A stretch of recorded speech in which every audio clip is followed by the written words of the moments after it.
Alright, video number 2. Hopefully I can edit this stuff. So basically, what I showed you before, I squared up this block of aluminum. Nothing too fancy. It's a piece of 1.5 inch by about 8 inches long. I milled in a spot for the vise jaw just on my, it was just an indicator. I honestly didn't really need to do it, but it makes it easier. Just toss it in the vise and then clamp it down, and you don't have to worry about where it's going to go. I can just push it up against one side and it's always in the same spot. Kind of like a vise stop. So, milled in the corners here so you can get the edge of the vise nice and square. And then what I did is I went in here and drilled and tapped a couple of holes. So the block will sit in the vise like so. And then my milling cutter will come in here and buzz along here up to this bowl hole.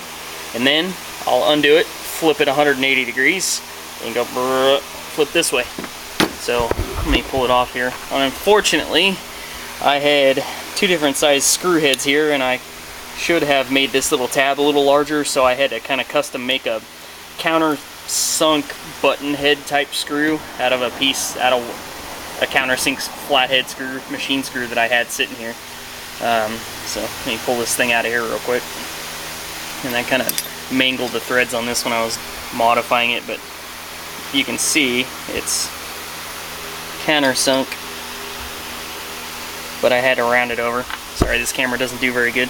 And unfortunately, it requires 2 different Allen keys to undo the blade, which I'm not fond of. I prefer just one key, makes it easier, but just unscrew this.